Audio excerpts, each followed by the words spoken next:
Hello, എല്ലാവർക്കും നമസ്കാരം.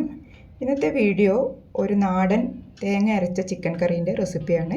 നമുക്ക് ഇതെങ്ങനെ തയ്യാറാക്കാൻ നോക്കാം. ഒരു മീഡിയം സൈസ് സവാള, ഒരു തക്കാളി, 2 പച്ചമുളക്, ഒരു 8 അല്ലി വെളുത്തുള്ളിയും, ഒരു കഷ്ണം ഇഞ്ചിയും, പിന്നെ ഒരു 600 ഗ്രാം ലഗോൺ ചിക്കനാണ് ഞാൻ എടുത്തത്. ഏത് ചിക്കനിലും ചെയ്യാം. കുക്കറിലേക്ക് മാറ്റുന്നുണ്ട്. ലഗോൺ ചിക്കൻ ആയതുകൊണ്ട് തന്നെ കുറച്ച് നല്ല വേവ് ഉണ്ടാവും, അതുകൊണ്ടാണ് കുക്കറിൽ വേവിക്കുന്നത്. അതിലേക്ക് നമ്മൾ എടുത്ത് വെച്ചിട്ടുള്ള വെജിറ്റബിൾസ് എല്ലാം കൂടെ ഒന്ന് ചോപ്പ് ചെയ്തിട്ട് കൊടുക്കാം. നമ്മൾ വഴറ്റിയിട്ടല്ല വെക്കുന്നത്, എല്ലാം കൂടെ ഇട്ട് വേവിച്ചതിന് ശേഷം താളിച്ചെടുക്കുകയാണ് ചെയ്യാം. തക്കാളി കൂടെ ചേർത്ത് കൊടുക്കാം. 2 ടീസ്പൂൺ മുളക് പൊടി, 4 ടീസ്പൂൺ മല്ലിപ്പൊടി, ഒരു 1/2 ടീസ്പൂണോളം ഉപ്പ് ചേർത്ത് കൊടുത്തിട്ടുണ്ട്. ഒരു 1/2 ടീസ്പൂണോളം ഉലുവയും ചേർത്തിട്ടുണ്ട്. എൻ്റെ ചെറിയ സ്പൂണാണ്, അതുകൊണ്ടാണ് ഫുള്ളായിട്ട് എടുത്തത്. 1/4 ടീസ്പൂൺ മഞ്ഞൾപ്പൊടിയും ചേർക്കാം. അതിനുശേഷം നന്നായിട്ടൊന്ന് മിക്സ് ചെയ്യാം. സ്ലോ ഫ്ലെയിമിൽ ഒരു അരമണിക്കൂറോളം കുക്ക് ചെയ്തെടുക്കണം, എന്നാൽ മാത്രമേ ഇത് വെന്ത് കിട്ടുള്ളൂ. അതുകൊണ്ട് തന്നെ സ്ലോ ഫ്ലെയിമിൽ വെക്കുക. അല്ലെങ്കിൽ ആവശ്യം തോന്നുന്നുണ്ടെങ്കിൽ മാത്രം ഒരു 1/4 കപ്പ് വെള്ളം ഒഴിച്ച് കൊടുത്താൽ മതി. ഞാനിപ്പോൾ വെള്ളം ഒഴിക്കാതെ തന്നെ വെക്കുന്നത്. സ്ലോ ഫ്ലെയിമിൽ വെക്കുമ്പോൾ നന്നായിട്ട് തന്നെ വെള്ളം ഇറങ്ങി വരും. അങ്ങനെ ഒരു അരമണിക്കൂറോളം നമുക്ക് വേവിക്കാം. ഇനി കുറച്ച് തേങ്ങ അരച്ചെടുക്കണം. 1/4 കപ്പ് തേങ്ങ, ഒരു 1/4 ടീസ്പൂൺ പെരിഞ്ജീരകം, 3 ചെറിയുള്ളി, ഇത്രയും നന്നായിട്ടൊന്ന് അരച്ചെടുക്കാം. ആവശ്യത്തിന് വെള്ളം ചേർത്ത് അരച്ചെടുക്കണം. നല്ല പേസ്റ്റ് പരുവത്തിൽ അരച്ചെടുക്കാൻ ശ്രദ്ധിക്കുക. ഇതിപ്പോൾ അരമണിക്കൂറിന് ശേഷം ഞാൻ ഓഫ് ചെയ്തിട്ടതാണ്. ഇപ്പോൾ പ്രഷറൊക്കെ പോയിട്ടുണ്ട്. ഇപ്പോൾ നന്നായിട്ട് കുക്കായിട്ടുണ്ട്. അപ്പോൾ നമുക്കിനി കുക്കറിന് വേറൊരു പാത്രത്തിലേക്ക് മാറ്റാം. ഇതേപോലെ എല്ലിൽ നിന്നൊക്കെ ഇറച്ചി ഇങ്ങനെ വിട്ട് വരുന്നൊരു പാകമായി കഴിഞ്ഞാൽ നന്നായിട്ട് കുക്കായിട്ടുണ്ടാവും. ഈ ഒരു സമയം വരെ കുക്ക് ചെയ്യണം.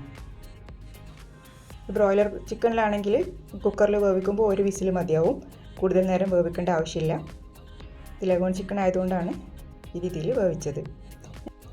കുക്കറിലേക്ക് ഒരു 1/2 കപ്പ് ചൂടുവെള്ളം കൂടെ ഞാൻ ഒഴിച്ചു കൊടുത്തിട്ടുണ്ട്. ആ മസാലക്കൂട്ട് കൂടെ ഈ കറിയിലേക്ക് ഒഴിച്ചു കൊടുക്കാം. അതിന് ശേഷം നന്നായിട്ടൊന്ന് മിക്സ് ചെയ്യാം.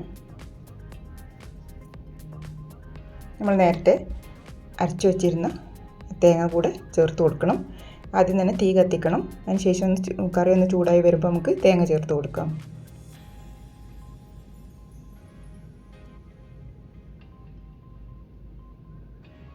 ഒരുപാട് ലൂസായിട്ടുള്ളൊരു കറിയല്ലത്, കുറച്ചൊരു തിക്കായിട്ടുള്ള കറിയാണ്. ഇനി കുറച്ചും കൂടെ ഒന്ന് ലൂസായിട്ട് വേണമെന്നുണ്ടെങ്കിൽ ആവശ്യത്തിന് ചൂടുവെള്ളം ഒഴിച്ച് കൊടുത്താൽ മതി. ഈ ഒരു കൺസിസ്റ്റൻസിയിലാണ് ഈ കറി നല്ലത്. കുറച്ചും കൂടെ വെള്ളം ചേർത്ത് കൊടുത്തിട്ടുണ്ട്. മിക്സി കഴുകിയ വെള്ളമാണ്. നന്നായിട്ടൊന്നും കൂടെ യോജിപ്പിക്കാം. ഉപ്പൊക്കെ ഒന്ന് ചെക്ക് ചെയ്യുക. ആവശ്യമുണ്ടെങ്കിൽ നമുക്ക് ചേർത്ത് കൊടുക്കാം. ഒരു 1/4 ടീസ്പൂണും ഉപ്പും കൂടെ ചേർത്ത് കൊടുത്തിട്ടുണ്ട്. നന്നായിട്ടൊന്ന് തിളച്ച് വരുമ്പോൾ നമുക്ക് തീ ഓഫ് ചെയ്യാം. ഈ തേങ്ങ അരച്ച കറി ഉണ്ടാക്കുമ്പോൾ ലഗോൺ ചിക്കനും നാടൻ ചിക്കനുമാണ് കൂടുതൽ ടേസ്റ്റി ആയിട്ട് തോന്നിയിട്ടുള്ളത്. നമുക്കൊന്ന് താളിച്ചൊഴിക്കണം. അതിന് വേണ്ടിയിട്ട് 2 ടേബിൾ സ്പൂൺ വെളിച്ചെണ്ണ ഒഴിച്ച് കൊടുത്തിട്ടുണ്ട്. അതിലേക്ക് ഒരു 4-5 ചെറിയുള്ളി സ്ലൈസ് ചെയ്തത് ഇട്ട് കൊടുക്കാം. ഒരുപാട് പേർക്ക് അറിയുന്ന റെസിപ്പി തന്നെ ആയിരിക്കും ഇത്. പണ്ട് മുതലേ ഉണ്ടാക്കുന്ന ഒരു കറിയാണ്. അതിലേക്ക് കുറച്ച് കറിവേപ്പില കൂടെ ചേർത്ത് കൊടുക്കാം. കറിവേപ്പില കൂടെ മൂത്ത് വരുമ്പോൾ നമുക്ക് കറിയിലേക്ക് ഒഴിച്ചു കൊടുക്കാം.